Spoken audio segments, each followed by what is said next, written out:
Buenos días, mi nombre es Federico León, del área de asistencia técnica de interior para motores eléctricos y máquinas y grandes motores de Argentina. Vamos a estar dando un curso de introducción de mantenimiento de motores eléctricos. Hoy nos toca dar la parte de mantenimiento eléctrico. Seguramente en el mes próximo vamos a estar repitiendo un curso de este tipo para el área o la parte de mantenimiento mecánico, ¿no? Le estamos hablando desde Vega Argentina, de San Francisco, Córdoba. Como instructor ya me he presentado, moderador mi colega Cristian Camino, y tienen los correos electrónicos abajo para cualquier consulta y teléfono. Después también le vamos a dar un detalle de la red de asistencia técnica para que estén apoyados. Bueno, obviamente debe haber clientes finales y también algunos colegas de asistencia técnica. Haciendo un simple repaso por la línea de motores eléctricos, la charla va a estar basada en nuestra línea estándar, la línea W22. Un simple comentario: de este tipo de motores tenemos en eficiencia estándar IE1 y también en nuestro stock aquí en San Francisco motores de alta eficiencia IE3. Hemos vendido alguna vez también y hecho algunas pruebas con motores de imanes permanentes que son rendimiento IE4, IE5, pero bueno, no va a ser el motivo no va a ser un tema de esta charla, ¿no? Bueno, seguramente en alguna charla podemos hablar también de eficiencia energética, ¿no? Con respecto a otra línea de motores, vamos a hacer un repaso también por motores a prueba de explosión. Más que tocar el tema, también hay charlas que son exclusivas de motores a prueba de explosión. El mantenimiento va a ser general para toda esta línea de motores industriales. Y una antigua línea que era la W21, que por más que hoy no se está vendiendo este tipo de motores, sí hacen el mantenimiento, ¿no? Nosotros tenemos motores eléctricos vendidos aquí en Argentina ya por más de 20 años y vamos a encontrar algunas líneas de motores W21. Por eso vamos a empezar haciendo un repaso por las chapas características y cómo vienen las denominaciones. Partes y piezas de un motor eléctrico, no vamos a ver todos los componentes en detalle, pero simplemente que ustedes sepan que pueden acceder a la compra de toda esta línea de repuestos a través de nuestra red de asistencia técnica distribuida en todo el país, ¿no? En donde, bueno, pueden llegar desde reparar el motor o proveer partes y piezas, como puede ser una tapa, como puede ser una tapa de rodamiento, una caja de conexiones, un tablero de conexiones, un ventilador. Toda esta línea de repuestos se puede adquirir a través de nuestros talleres o red de asistencia técnica en los distintos puntos del país. A modo de comentario, saber que cuentan después como material de apoyo cuando terminemos la charla. Nosotros les vamos a hacer llegar no solamente la charla en PDF, sino también el manual básico de mantenimiento de motores eléctricos. En nuestra página o sitio web pueden llegar a encontrar todo tipo de manuales. Un poco es direccionarlo a cuáles son los manuales más utilizados aquí en Argentina, ¿no? Este sería uno, el básico de mantenimiento de motores eléctricos. Nuestro catálogo de motores líneas W22, hablando de un motor industrial, ¿no? Que un motor que arranca de medio HP o 0,33 HP hasta el orden de los 400 o 500 HP. En este tipo de catálogo, muchas veces las consultas que nos terminan haciendo simplemente pasa por una consulta de catálogo, ¿no? Con la potencia, las RPM, el consumo en corriente, que va a estar muy aproximado a la corriente que después viene grabada, por ejemplo, en la placa, ¿no? Ni hablar de torque nominal y otros datos que hacen al funcionamiento del motor. Motores de 2 polos que son de 3000 vueltas, motores de 4 polos. Bueno, este catálogo también va a estar disponible, como para, bueno, no estar buscando en internet a ver cuál línea de motores se puede llegar a acercar a lo que ustedes están buscando. Este es el motor o el motor estándar nuestro que comercializamos aquí en Argentina. Como haciendo una introducción ya al mantenimiento, lo importante siempre para hacer un seguimiento del motor, el número de serie, ¿no? El número de serie en motores viejos, estamos hablando de motores que son anteriores a 2007, donde venía grabado con 2 letras y 5 números, y la fecha de fabricación. Siempre es importante darle en mantenimiento un seguimiento al número de serie, porque es como el DNI del motor, ¿no?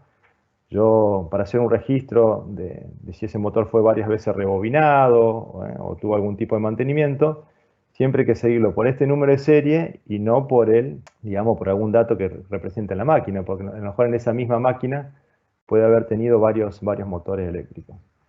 Ya vamos a hacer algún comentario con respecto a los datos de la placa. La placa actual, motores que se fabricaron a partir de 2008, ya vienen con 10 dígitos, ¿no? 10 números, que sería el número de serie. Como para que ustedes tengan idea cómo viene grabado, o siempre que hagan un mantenimiento, cuál es el dato que deben registrar para hacerle un seguimiento al motor. Como les decía, es muy importante tener grabado este número, y fíjense en otros datos que viene grabado de la placa, por ejemplo, la eficiencia, ¿no? Justamente este motor es un motor IE3 de alta eficiencia, que ya viene grabado también en la placa, ¿no? Comentarios, porque es importante también este número de serie. Si ustedes se arriman a una red de asistencia técnica y, por ejemplo, no saben si ese motor fue rebobinado o cómo fue rebobinado y quieren hacer un bobinado que sea igual exactamente como salió de fábrica, con este número de serie nosotros podemos adquirir los datos de bobinado, podemos adquirir planos de ese motor, como puede ser un plano de eje, un plano de una tapa, en cuanto si hay que hacer algún retrabajo sobre ese repuesto, ¿no? Lo ideal siempre es cambiar los repuestos. Si una tapa se rompe, es reemplazarla. Si un eje se rompe, también reemplazarlo, pero a veces en el reemplazo hace falta algún tipo de plano original de fábrica o simplemente los datos de bobinado, que ese tipo de información ustedes también la pueden adquirir a través de nuestra red de asistencia técnica. Es la información que habitualmente le brindamos a ellos. Como información, acá simplemente una placa similar a la anterior. Fíjense, no sé si ven la placa anterior, era un motor de 180 HP. Ya les decía, hay muchos datos del mantenimiento que habitualmente se sacan de la placa, como la corriente nominal, que es lo que yo no debo sobrepasar. En este caso, un motor de 180 HP son 242 amperes conectado en 380. El tipo de aislación, que vamos a charlar sobre eso, no sé si alcanzan a ver acá, es un motor de aislación clase F, ¿no? Y fíjense este dato importante, que justamente es un tema que lo vamos a tocar ahora enseguida, que es el delta T 80 grados. Es un motor que es aislación clase F y con un delta T de 80 grados. Es uno de los datos. Este tipo de información se ve más en detalle en la charla de selección de motor eléctrico. Después, en el curso que vamos a hacer más adelante de mantenimiento mecánico, se ve, por ejemplo, el tema de los rodamientos, ¿no? Acá están los dos tipos de rodamientos y la cantidad de grasa que hay que colocarle y cada cuántas horas, ¿no? Pero eso ya es un tema de mantenimiento mecánico. Y la carcasa también, bueno, por eso hay muchos datos importantes que aparecen en la placa, que es importante siempre mantener en buen estado esta placa, ¿no? Acá lo mismo, lo que le decía, motor más chico del 15 HP, pero aislación clase F y con un delta T de 80 grados. Motor W22 y en este caso es un motor IE1 de eficiencia estándar. Este es lo que le estaba comentando recién con respecto a la aislación, ¿no? Clases térmicas, en la medida que fueron evolucionando los motores eléctricos, fueron mejorando las aislaciones. Hablando de motores de más de 20 o 30 años, venían con aislación clase B, que era de 130 grados, no sé si alcanzan a ver ahí. Siempre hablando de una temperatura ambiente de 40 grados. Entonces, los motores actuales los estándar, vienen a aislación clase F, que soportan 155 grados. No lo digo solamente por el esmalte, ¿no? Cuando hablamos de aislación, a lo mejor un esmalte o un alambre, por ejemplo, los que fabrica INSA, dicen 180 o 200 grados. Cuando hablamos de aislación, hablamos del bobinado completo, ¿no? En cuanto a los aislantes que hacen, por ejemplo, en fondo de ranura, ese tipo, la terminación o el barnizado, ¿no? Entonces, un motor de aislación clase F, con bobinado, soporta hasta 155 grados sin problema. Está hablando de una temperatura ambiente de 40 grados y con un delta T, que por norma podría ser de 105 grados, tendríamos 40 más 105 son 145, más 10 grados, que es la diferencia entre el punto más caliente y la temperatura media del motor, llegaríamos a los 155. ¿Qué es lo que hace BEC? No trabaja al límite de la norma, sino que entrega motores que son, pensando en un ambiente de 40 grados, los entrega con un delta T que sería de la aislación clase B, un delta T de 80 grados. Entonces, ¿cómo trabaja el motor? Trabaja con 40 grados, más 80 son 120 grados, más un diferencial de 10 grados, estaríamos en 130 grados. O sea, un motor que está trabajando a corriente plena, a plena carga, debería estar trabajando en 120 grados, ¿no? 130 si sumamos el diferencial, ¿no? Sumamos el diferencial serían 130, pero en realidad lo normal sería que trabaje 40 más 80 son 120, con una aislación que soporta 155 grados. Este margen de temperatura es el que nos permite trabajar muchas veces con variadores de velocidad, a bajas vueltas, trabajar por ejemplo entre 25 y 50 Hz sin ningún tipo de problema. Acá también hablamos un poquito de desequilibrio de corriente, pensando cuando yo voy a poner en marcha un motor y ver cómo si están balanceadas o equilibradas las cargas. acá abajo, fíjense que hago un comentario que siempre hay que tener en cuenta también la tensión de línea, de red, que esté estabilizada, que las tres tensiones estén entre 180 voltios. ¿Por qué? Porque cualquier desequilibrio de tensión se va a reflejar en corriente. En este caso es un ejemplo, un motor que trabaja en una fase 125, 134 en otra y 138, da una corriente media de 132 amperes, ¿no? Entonces, ¿cómo tengo que hacer yo para ver qué desbalance o desequilibrio de corrientes hay? Es tomar la mayor o la que mayor diferencia tenga con respecto a la media. En este caso nos da 7,3 amperes, la de mayor diferencia, que sería un 5,52%. Siempre que yo tenga en carga, hablando de corriente en carga, después vamos a hablar de los testeos en vacío, ¿no? Que hace a un ensayo, pero siempre que yo haga una prueba en carga, ve la fábrica como fábrica, no con respecto a una norma, sino con respecto a fábrica, ellos recomiendan que la diferencia de desequilibrio de corriente no sea superior al 5%. Ya le digo, siempre y cuando la tensión de red esté estable, y que no tenga diferencias mayores entre ellas del 1%. Siempre la tensión debería ser lo más estable posible. Según las normas de cada país, el desequilibrio que puede haber en una red de tensión tendría que ser, ¿no?, de 1%, 2%. Yo no sé si Argentina lo tiene regulado, en algunos casos puede llegar hasta el 3% el desequilibrio de voltaje, ¿no? ¿Por qué es importante el buen funcionamiento del motor en cuanto a corriente? ¿Por qué? Porque si nos pasamos en corriente, no solamente por el desequilibrio, ¿no?, que estemos trabajando por encima de la corriente nominal, nos podemos llegar a encontrar con esto, ¿no? Un motor, esta es la falla más común en el motor eléctrico, que es un motor totalmente recalentado, quemado por sobrecarga. Que, bueno, si nos encontramos con un motor de este tipo, ¿qué tendríamos que hacer con ese motor? O lo rebobinamos para aislación clase H, yo no lo alcancé a detallar cuando vimos antes, pero bueno, en aplicaciones de, como veíamos, la aislación clase F, que es el estándar, nosotros también traemos motores especiales de aislación clase H, que soportan hasta 180 grados, ¿no? Entonces puede ser que el motor necesite, porque el ambiente está por encima de 40 grados, un motor especial, como puede ser, por ejemplo, un secadero de un horno de una industria maderera, por ejemplo, ¿no?, que trabajan con temperaturas ambiente por encima de 40 grados. Entonces, o refuerzo la aislación para mayor temperatura, o regulo bien el térmico, o el relé de sobrecarga, ya sea de un arranque triángulo directo. Hoy hay muchos equipos electrónicos también, como arranques suaves y variables de velocidad, tengo que regular bien el térmico. Ya vamos a hablar después de limpieza también, vamos a hablarlo, aunque parezca increíble, hay que tener mucho cuidado con respecto a la limpieza de las aletas del motor, que es la respiración o es la refrigeración propia del motor. Ver cómo está instalado, adecuar el ambiente para que un correcto funcionamiento. Y verificar también los niveles de alimentación del motor, hablando de tensión. Siempre la tensión, nosotros pensamos que está en 380 voltios, pero si yo llego a instalar una red, por ejemplo, de 440 voltios, 460, hablando de que se mantenga en 50 Hz, se puede llegar a producir algún tipo de recalentamiento. Siempre hay que ver que tensión y frecuencia estén de acuerdo a los datos de placas, ¿no? Bueno, para hacer la protección de este tipo de fallas, que es sobrecarga, hay distintos tipos de protectores. Ahora vamos a hacer un repaso por los tres tipos de protectores térmicos que se utilizan para proteger por temperatura el motor, ¿no? El primero, el más común, o ya se usa muy poco, era el más usado hace muchos años atrás. Todavía se sigue viendo en ciertas aplicaciones, ¿no? Hay ciertos usuarios que todavía lo utilizan. Es el termostato o el bimetálico, ¿no? Es un protector térmico que, hablamos de la aislación, soporta 155 grados.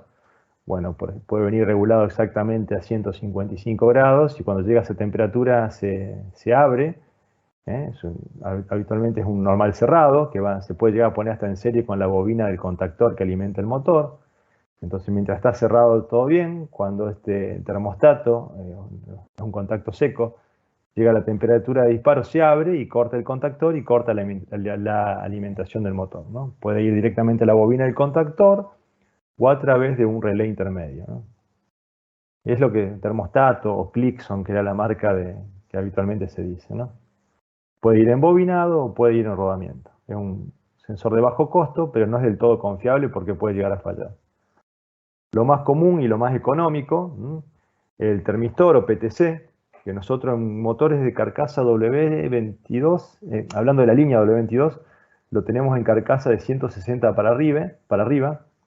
Es un sensor que ya viene incorporado en el motor. Hay mucha gente que por ahí no lo sabe, ¿no? O sea, tiene el sensor ya instalado embobinado y no lo conecta, ¿no? Porque va a través de un relé. ¿Cómo trabaja este termistor embobinado? Fíjense el dibujo, son 3 en serie. El termistor es un semiconductor, que es una resistencia que varía con la temperatura. Que cada termistor tiene alrededor de 70 ohms. Al tener 3 termistores en serie, son 210 ohms. Si yo lo mido con un tester aquí, voy a tener 210 ohms. ¿Qué pasa cuando llega a su temperatura de disparo, ¿no? Que vienen distintas temperaturas de disparo, puede ser 120, 130, o en el caso de la aislación clase F, 155 grados. Cuando llega a su temperatura de disparo, pasa por encima de los 10 kiloohms o 100 kiloohms. Entonces, bueno, ese cambio abrupto de resistencia es lo que detecta este relé, ¿no? Entonces, bueno, eso manda después con un contacto seco a parar la alimentación del motor. Esto lo vamos a explicar muy rápidamente, que sepan ustedes que tienen un termistor de este tipo y muchas veces ya instalado en el motor, es cuestión nomás de conectarlos, ¿no? Ya les digo, puede venir en bobinado y puede venir en rodamiento. Ya después vamos a hablar de temperatura, les voy a mostrar yo cuáles son los valores, cómo se setea en temperatura. Puede ser que hasta tenga, nosotros lo estándar es que venga uno por cada fase en cabeza de bobina, pero puede venir para alarma y puede venir para desconexión, ¿no? O sea, uno de 130 grados, por ejemplo, y uno de 155.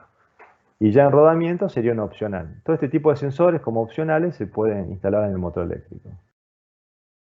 La termoresistencia o el PT100, ya este tipo de sensores para hacer un seguimiento de temperatura. Obviamente los motores más chicos ya vienen como un opcional, en motores de la línea que le llamamos nosotros de energía o máquinas, motores por encima de 400 HP, muchas veces pasa a ser un sensor estándar dentro de esta línea de motores, pero estamos hablando que es un estándar dentro de motores por encima de 400 HP, ¿no? Pero si ustedes a un motor le quieren instalar este tipo de sensores para hacer un seguimiento de la temperatura, sería lo ideal para todo tipo de motores, pero ya es un sensor más costoso, el sensor y el protector, ¿no? Este tipo de sensores, para el que no conoce, digamos, tenemos 100 ohms a 0 grados. Si yo le pongo un tester para medir aquí, estos se conectan individuales, viene uno por fase en la cabeza de bobina o 2 por fase, pero no se conectan en serie, ¿no? Entonces, para hacer un seguimiento individual. Si yo lo llego a medir con un tester, tendría 100 ohms a 0 grados.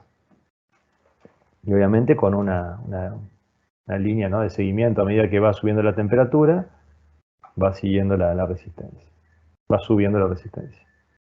¿Cómo viene identificado? Como hay una chapa principal, también hay chapas de accesorios, ¿no? Donde, por ejemplo, cómo se identifica un termostato, cómo se identifica un termistor, con la tensión de testeo de 2,5 voltios.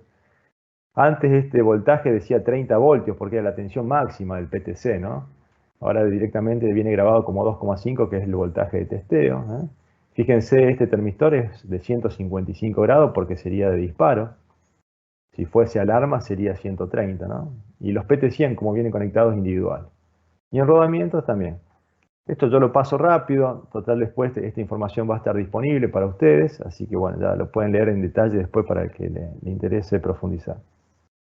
¿Dónde vienen los motores estándar? Viene el termistor, por ejemplo, en la propia caja de conexiones principales. Fíjense acá a un costado, como viene la bornera principal, viene la bornerita de control con el PTC, ¿no?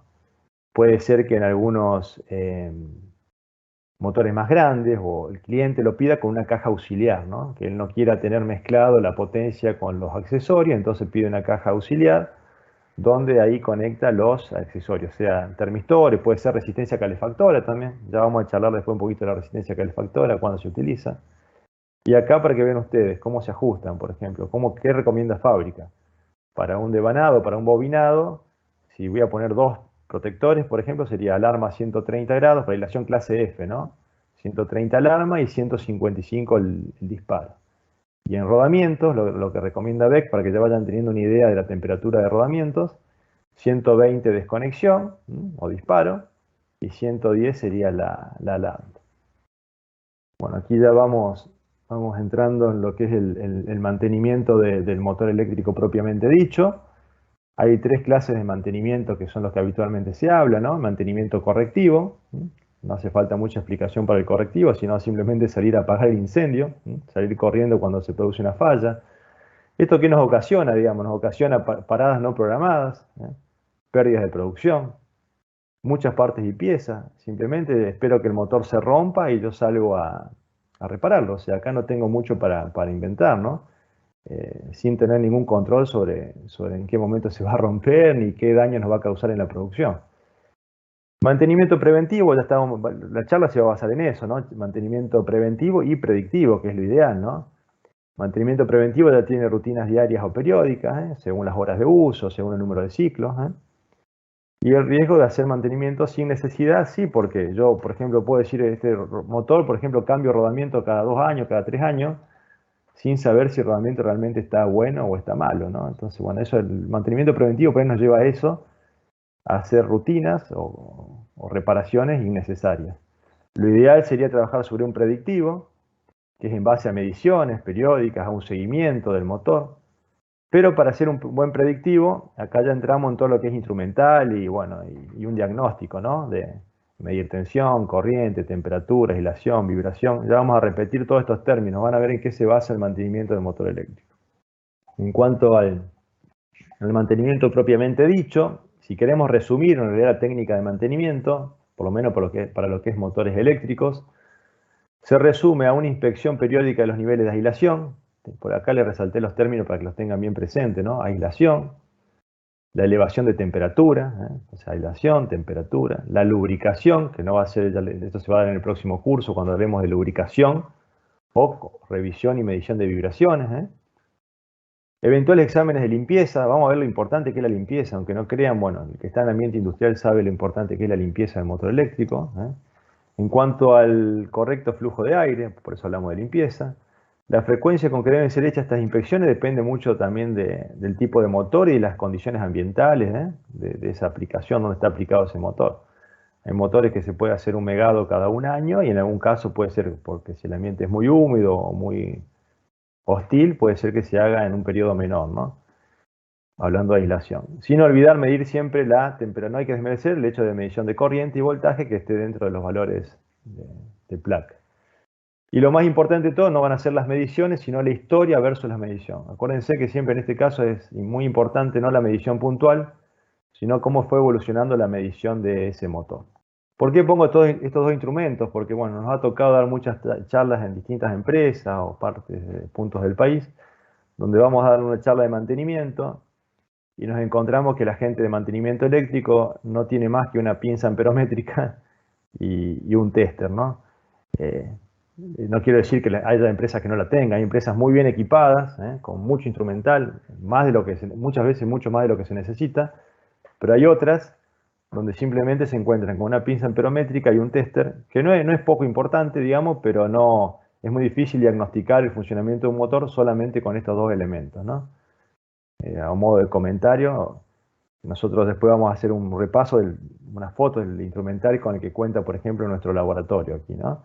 O nuestros talleres, nuestra red de asistencia técnica está muy bien equipada con algo más que una pinza amperométrica o un tester, ¿no?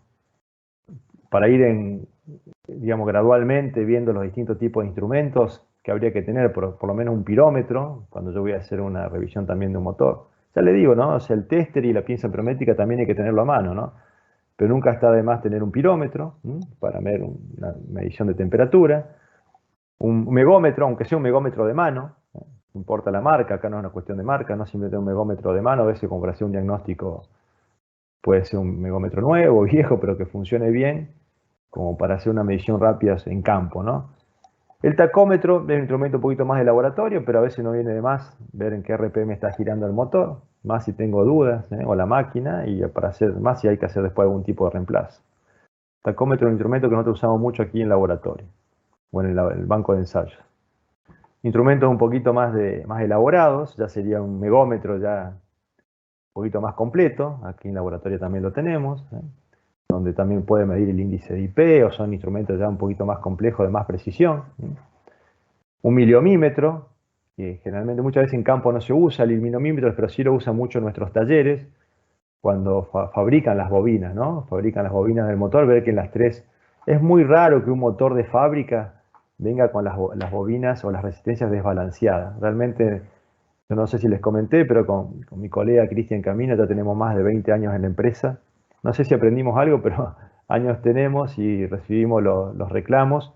Y es muy raro que nos llegue un motor, nos haya reclamado por un motor que tenga un problema de desequilibrio de resistencia, ¿no? Que ya lo vamos a ver después, pero realmente yo creo que nunca vi un motor que haya tenido un problema de fábrica. ¿Por qué? Porque estos testeos se hacen en fábrica y si se llega a confeccionar mal una bobina no sale directamente de la línea de producción. Pero sí en nuestros talleres muchas veces para asegurarse, cuando fabrican las bobinas con un miliomímetro se hace una medición de resistencia.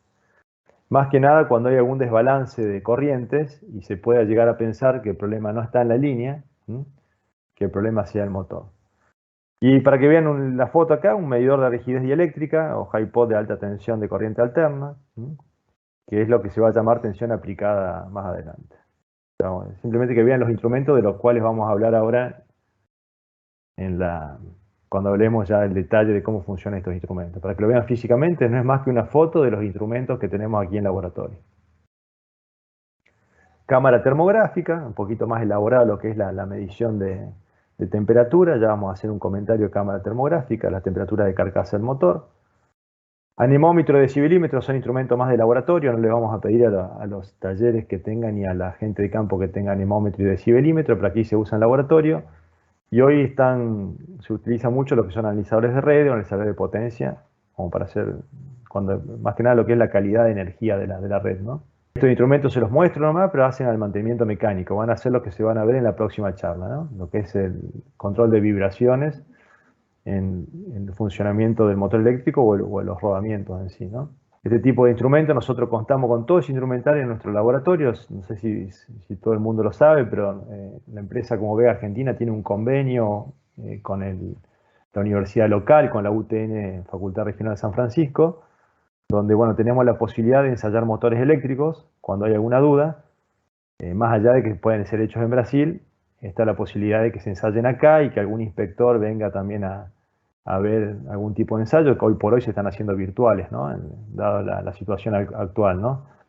Pero bueno, tenemos esa posibilidad de hacer ensayos aquí en San Francisco, Córdoba, con motores hasta 400 o 500 HP. A modo de comentario, que ustedes lo sepan. Porque cuando hablamos de limpieza, fíjense, a veces nos basamos en el mantenimiento, vamos a cosas complejas, y en las plantas industriales nos encontramos con motores de este tipo. Este motor en realidad es un motor que yo vi en campo, ¿no? No vamos a decir la empresa, pero es una industria cerámica. Estaba funcionando, este motor trabaja así, fíjense, está trabajando, fíjense que el ventilador acá se ve limpio, la parte del ventilador, porque el ventilador está girando. Y bueno, no creo que un motor en estas condiciones esté refrigerando o esté trabajando como corresponde. Pues, antes de empezar el mantenimiento del motor eléctrico, siempre lo importante es hacer una buena limpieza de ese motor. Después cuando se dé la charla de mantenimiento mecánico vamos a hablar de los retenes, ¿no?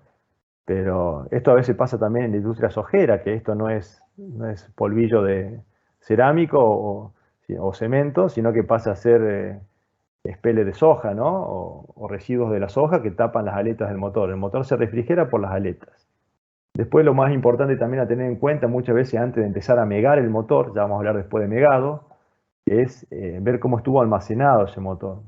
Siempre hablando de la parte eléctrica o el estado del bobinado, hay muchos motores que vienen con resistencia calefactora ya instalada, que puede estar instalada en la cabeza de bobina o en la tapa cuando son metálicas, que son para evitar la condensación de agua en el interior del motor cuando sea almacenado o quede parado por largos periodos. Más si son ambientes demasiado húmedos o fríos. Ustedes saben que si el ambiente es muy frío y húmedo, cuando el motor que estaba funcionando, que venía caliente, se enfría, condensa humedad en el interior. Entonces, algo que mucha gente no lo sabe, es que si el motor tiene resistencia calefactora y lo van a tener 2 o 3 años en stock, que lo dejen con la resistencia calefactora conectada. No solamente motores grandes, hay clientes nuestros que lo están usando, por ejemplo, motores de 5 caballos y medio, 10 HP, que van equipos de frío, donde ese motor viene caliente, se para, tiene intervalos de funcionamiento muy variados, entonces condensa humedad y en el tiempo que está parado, detenido, la resistencia calefactora se conecta, solamente cuando está parada. Entonces eso mantiene en el interior del motor siempre una temperatura de 5 o 10 grados, de manera que se evapore y no se condense la humedad en el interior. Y antes de hacer un megado o ver si el motor tiene un ingreso de agua, no sé si todos, ya digo, si todos lo saben, pero tiene un taponcito de drenaje de agua, todas las tapas lo tienen, en los motores adelante y atrás, que si yo lo corro, no hace falta sacarlo completo, yo simplemente con tirarlo hacia abajo veo si sale algún tipo de líquido o agua en el interior. Entonces no tiene sentido megar un motor si uno presume que pueda llegar a tener agua en el interior. Entonces muevo ese taponcito de drenaje, si no sale ningún tipo de líquido, ahí le hago un megado tranquilo, ¿no? Que es lo que vamos a ver ahora. En cuanto a la falla de mantenimiento, falla de máquinas en eléctrica rotante, hay una estadística a nivel mundial que dice que el 41% de la falla está asociada a los rodamientos y el 36% a los aislantes. Cuando hablamos de aislantes es lo que vamos a basar esta charla, ¿no? Hablar de la falla de los aislantes, después la próxima charla se hablará de rodamiento. Son las dos fallas más comunes, aislante o rodamiento, ¿no? O sea, eléctrico o mecánico.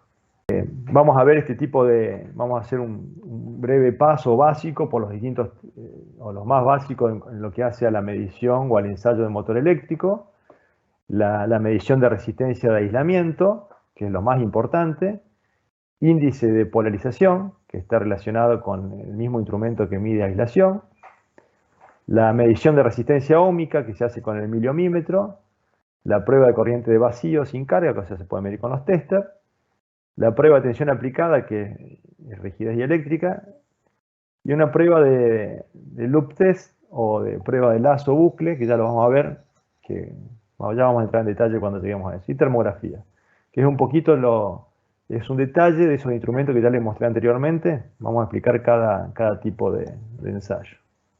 En cuanto a la resistencia de aislamiento, el objetivo es verificar, que es lo más importante en cuanto al mantenimiento eléctrico, es verificar la condición de disculpen que sea reiterativo, pero para hacer este tipo de mediciones tengo que tener un megómetro, ¿no? O sea, por eso, si vamos a hacer resistencia de aislamiento, tengo que tener un megómetro.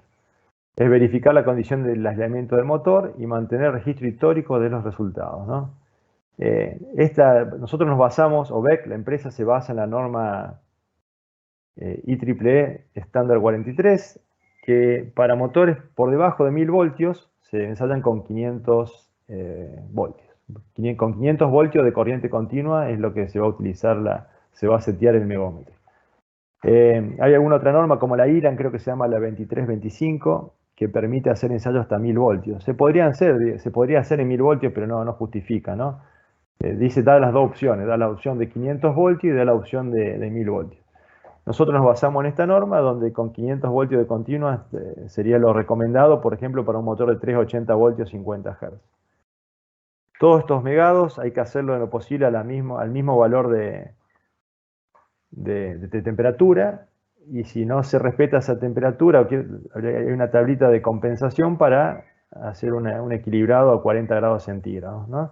Entonces, o siempre hago megado a 20 grados de ambiente, que va a ser difícil que coincidan los distintos tipos de megados, y si no, si quiero ser muy preciso en cuanto al valor de resistencia, de aislación, en algún caso que tenga duda, lo puedo llevar ya después le voy a mostrar la tablita para llevar a la condición de 40 grados. Megómetro, por lo general, se puede medir ya vamos a verlo después, pero se hace una medición de 1 minuto, donde se pueden tocar, por ejemplo, las tres fases, de alguna manera las tres fases, con respecto a tierra, ¿no? Acá ven, por ejemplo, una foto para que les quede más claro, con los dos cables de corriente continua que salen del megómetro, donde este motor está conectado en triángulo. Entonces, con que toque cualquier punto del triángulo con respecto a tierra, ya sé si alguna bobina, cualquier bobina de esas que esté a tierra, me va a dar una falla. Y me va a dar un valor de megado. Es normal que en motores nuevos, para que tengan un valor, si ustedes reciben un motor y hacen un megado, va a estar por encima de los 10 gigas, 20 gigas. Son valores muy altos, ¿no? Ya vamos a ver la tablita después cuáles son los valores recomendados. ¿Qué podría llegar a ser? Que yo quiera medir cada bobina individualmente, entonces, ¿qué tendría que hacer? Sacar los puentes, chequear una sola bobina y las otras dos ponerlas a tierra. Eso sería lo ideal si yo quiero saber cuál es la fase que está en corto, ¿no? Pero en definitiva, si cualquiera de esas fases está en corto, yo tengo que rebobinar el motor, no tengo mucho más para hacer, ¿no? Simplemente por una cuestión técnica, yo quiero discriminar cuál es la bobina que está en corto, como les decía. Habría que medir bobina por bobina y las otras dos ponerla a tierra. También se puede hacer una medición entre fases, porque puede ser que esté el corto entre fases o entre bobinas y no a tierra.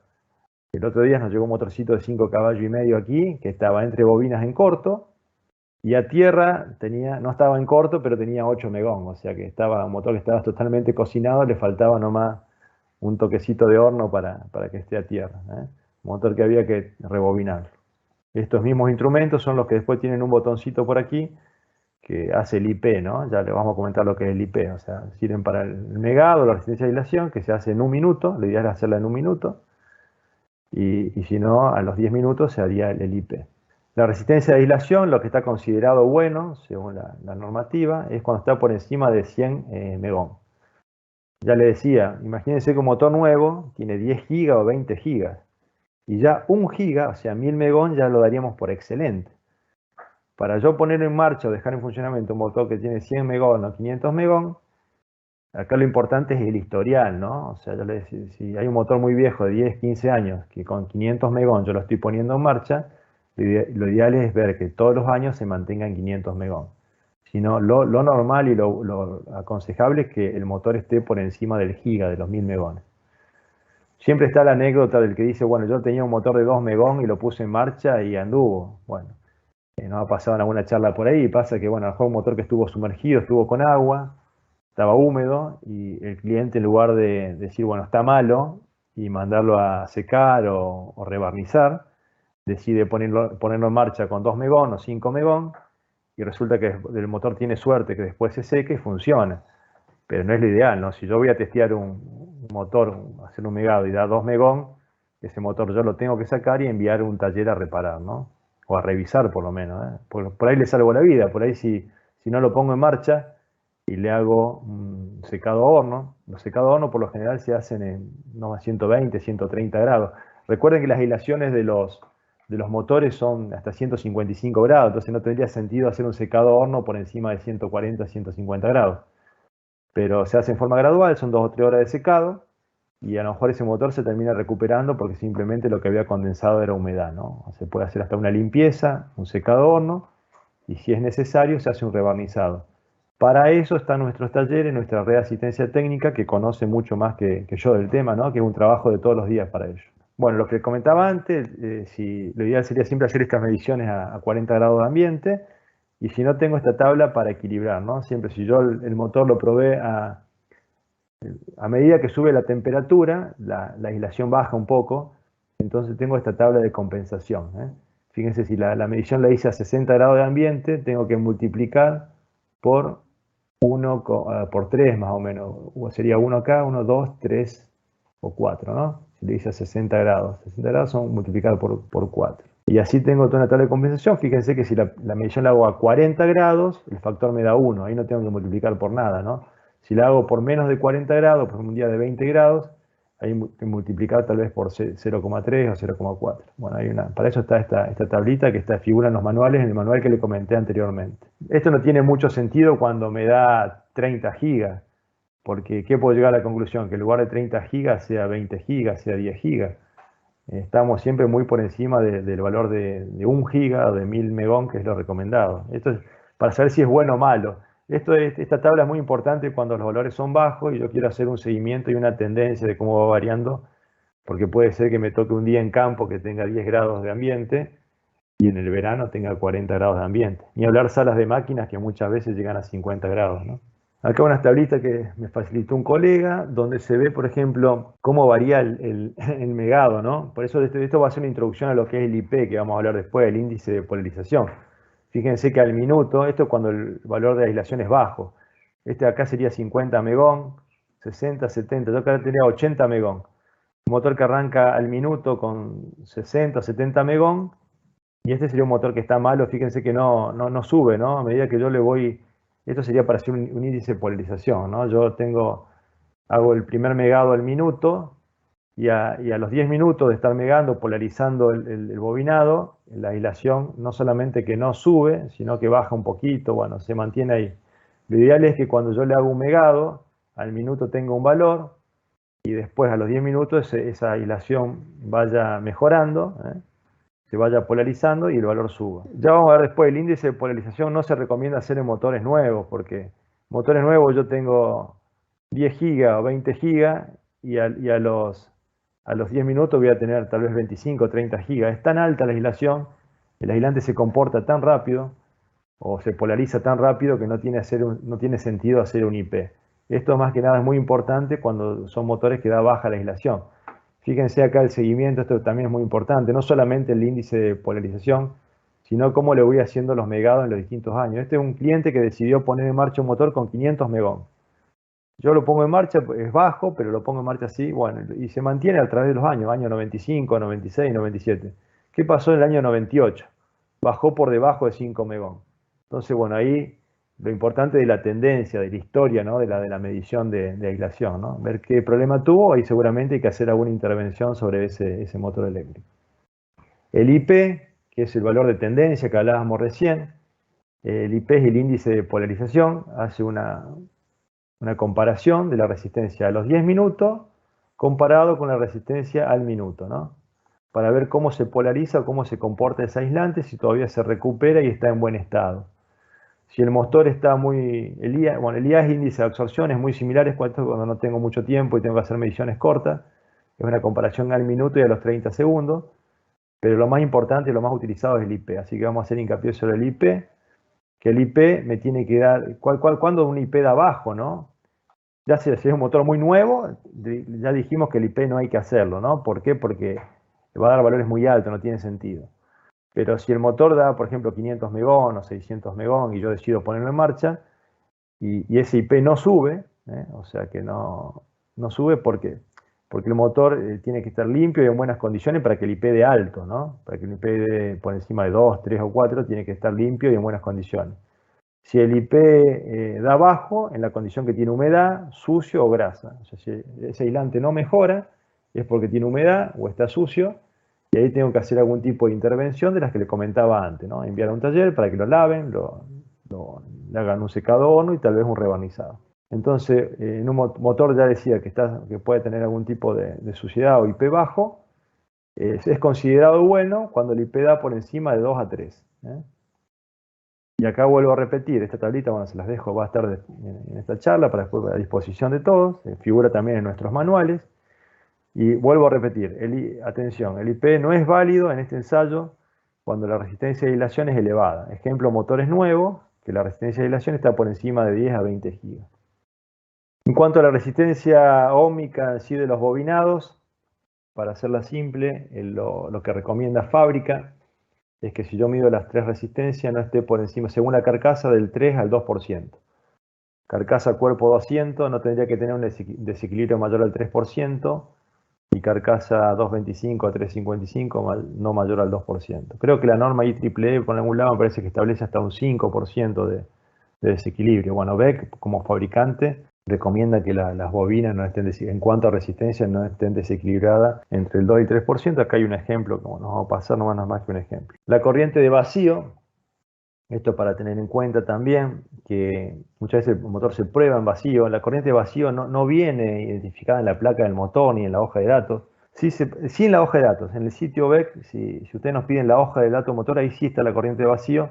Lo que no viene en los catálogos, o sea, no viene en los catálogos y no viene, digamos, en la placa del motor. La corriente de vacío no es muy representativa, simplemente un dato importante, no se puede hacer como un porcentual. Muchas veces se dice la corriente de vacío es un 30% de la corriente nominal del motor. No, eso puede ser en un motor de 100 caballos, 150, pero en un motor de un HP tal vez la corriente de vacío sea un 60, 80% de la corriente del motor, o sea, es pura corriente magnetizante. Y por una cuestión de diseño de motor eléctrico, si el motor está totalmente en vacío y yo lo pongo en marcha, el desbalance, no sé si recuerdan que hablamos en carga, dijimos 5%, ¿no?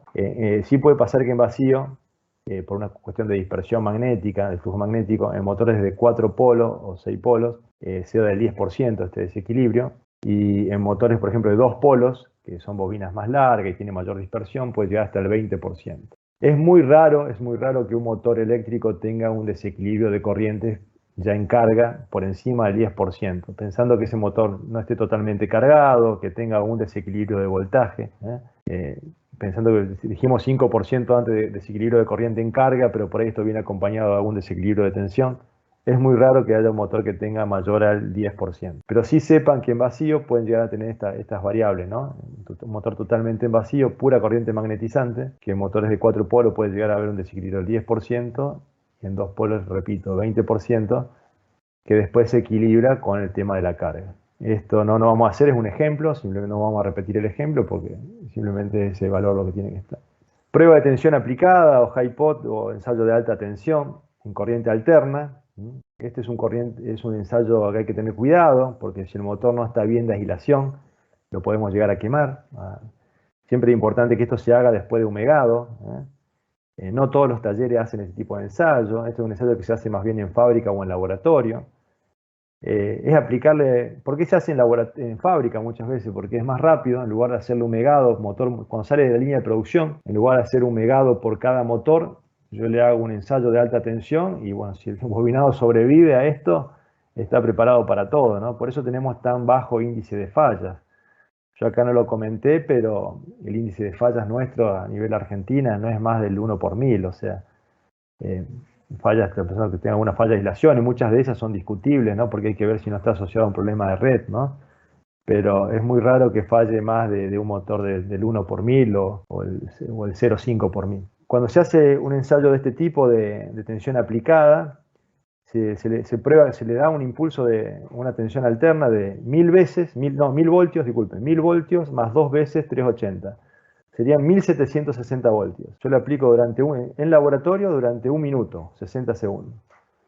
En la línea de producción es un poquito más bajo, un poquito más alto, disculpen, es 1760 voltios, 1760 voltios por 1,2. Se le entrega, o sea, serían 2100 voltios, pero solamente durante 1 segundo. Entonces, si sobrevive a esto, el motor está apto para funcionar. Y esta prueba se puede hacer en campo, pero se recomienda hacerla solamente por 1 segundo y no más de 80%. Es para que sepan que existe este tipo de ensayos.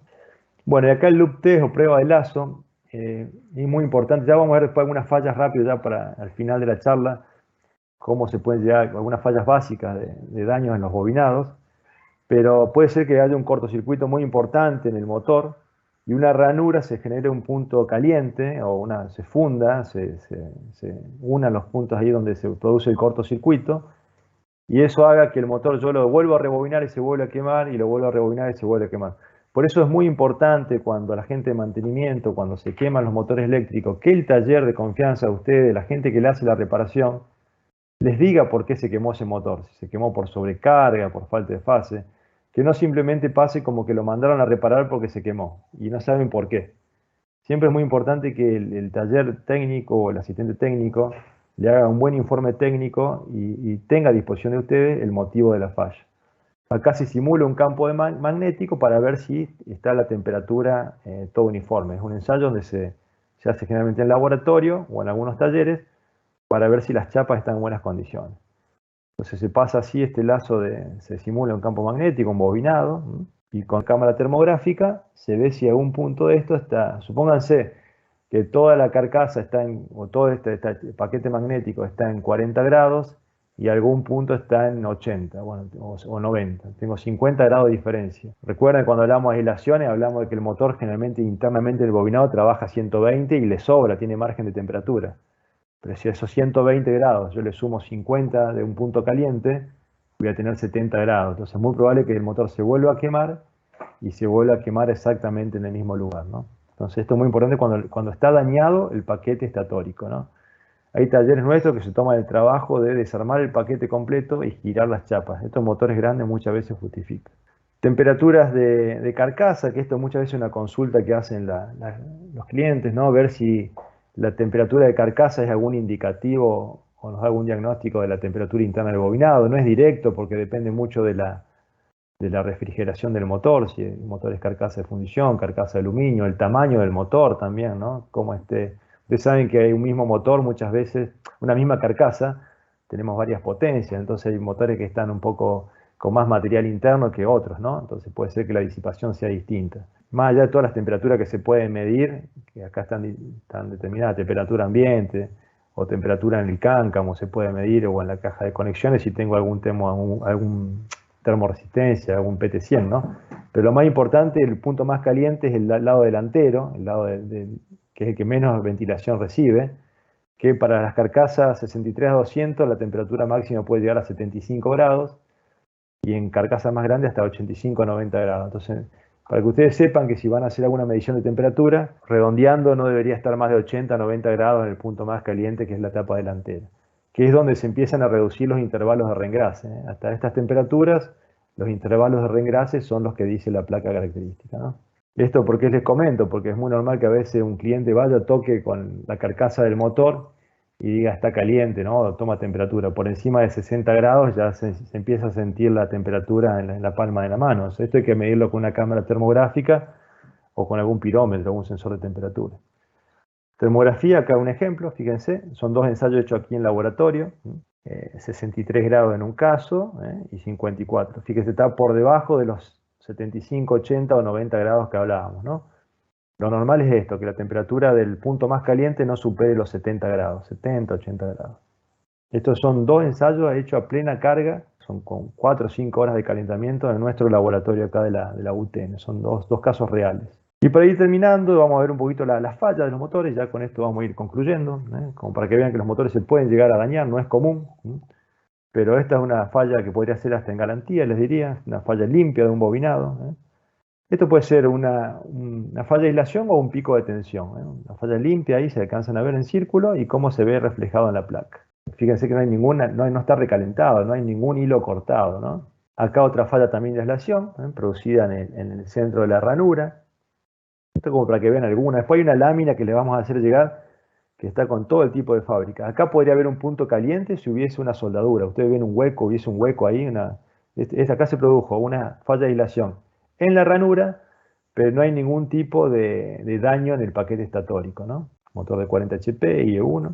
Son casos reales, casos que o sea, en este tipo de charla no pondría toda la falla, todos los reclamos que recibo, porque en tantos años, digamos, de trabajo, podríamos hacer simplemente una charla exclusiva de fallas, ¿no? De daños en los bobinados. Esta es una de hace poquito también, para que vean un motor, esto para nada es garantía, fíjense, un quemado por sobrecarga, ¿no? Motor cuerpo 112, motor de 5 caballos y medio, fíjense cómo está totalmente recalentado con todos los hilos cortados, ¿no? Esto es una falla de sobrecarga, ¿no? Es la falla más típica que se dan en los bobinados. Le estoy mostrando la cabeza de bobina delantera y trasera. ¿Cuándo podría ser una falla de aislación?